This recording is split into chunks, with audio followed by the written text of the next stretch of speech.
جبریل یا جبرائیل خدا کے 4 مقرب فرشتوں میں سے ایک ہیں اور وحی پہنچانے کی ذمہ داری ان کے ذمے ہے۔ کلمہ جبریل کا استعمال قرآن کی 3 آیات میں اور متعدد روایات میں ہوا ہے۔ جبریل عربی زبان کا لفظ نہیں ہے بلکہ یہ عبری زبان کا لفظ ہے اور وہاں سے عربی میں شامل ہوا ہے۔ جبرائیل 2 الفاظ کا مرکب ہے۔ جبر-ایل، جبر کے معنی بادشاہ، بندہ، شجاع، مرد، اور ایل کے معنی عبری زبان میں خدا کے ناموں میں سے ایک نام ہے، یعنی مرد خدا یا بندہ خدا، عبداللہ۔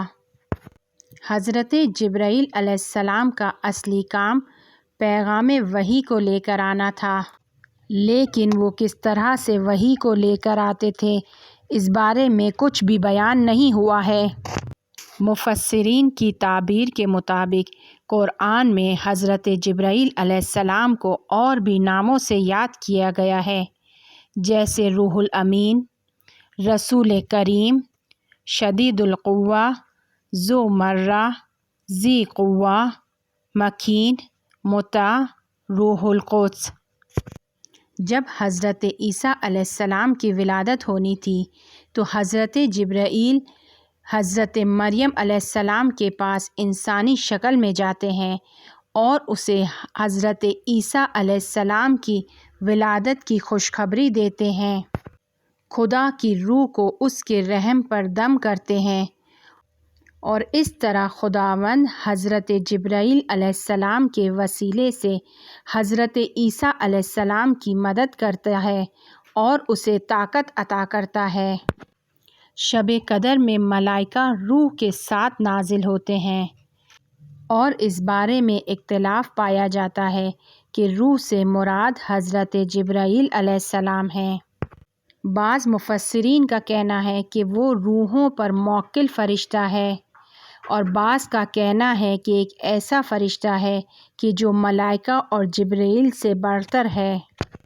یہودی حضرت جبرائیل کو بلاؤں اور سختیوں کے نازل کرنے والا فرشتہ یا جنگ اور قتل کا حکم دینے والا فرشتہ سمجھتے ہیں اور میکائیل کو رحمت اور بشارت کا فرشتہ سمجھتے ہیں۔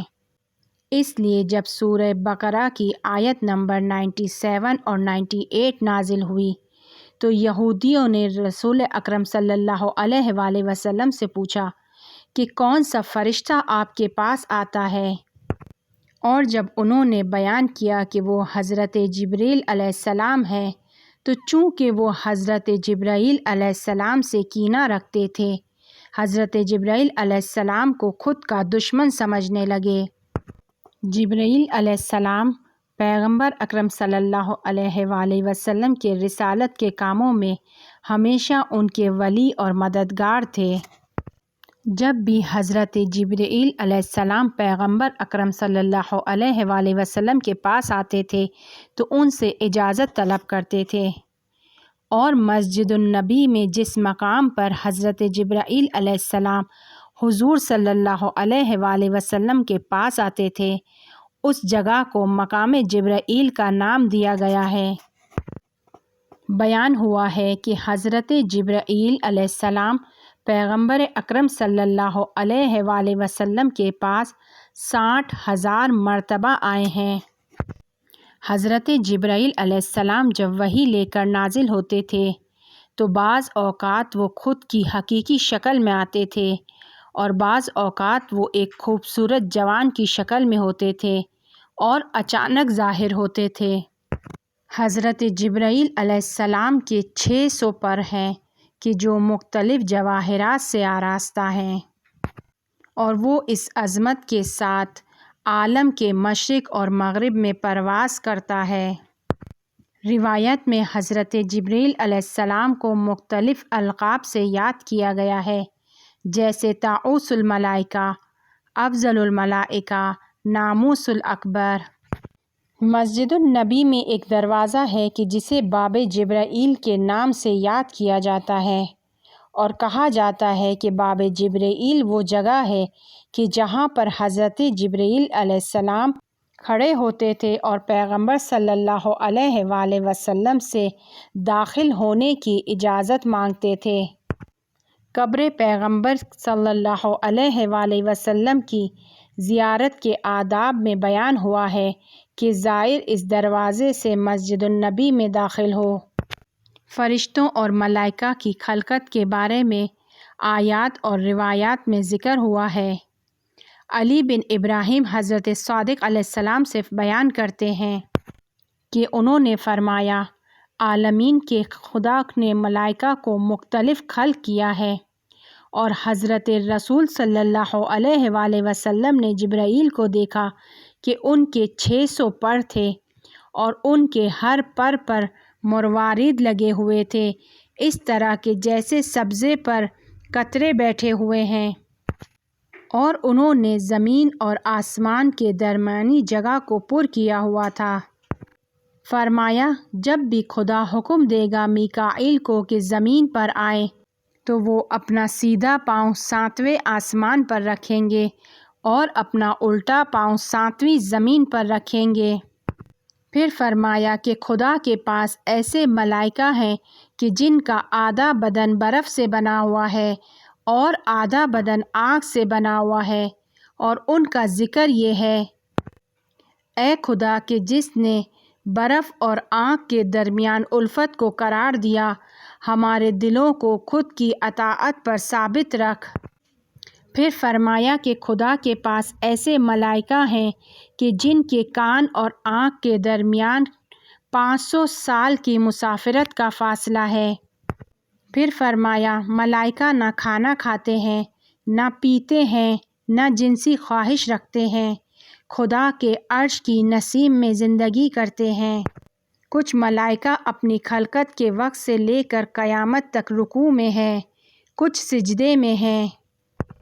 رسول اکرم صلی اللہ علیہ وآلہ وسلم فرماتے ہیں کہ خدا نے ملائکہ کی خلقت سے پہلے کسی بھی مخلوق کو خلق نہیں کیا۔ ہر روز اور ہر رات کو ملائکہ نیچے آتے ہیں، خانہ کعبہ کا طواف کرتے ہیں، اور ان میں سے بعض حضرت رسول اکرم صلی اللہ علیہ وآلہ وسلم کی تربت پر جاتے ہیں، ان کو سلام کرتے ہیں۔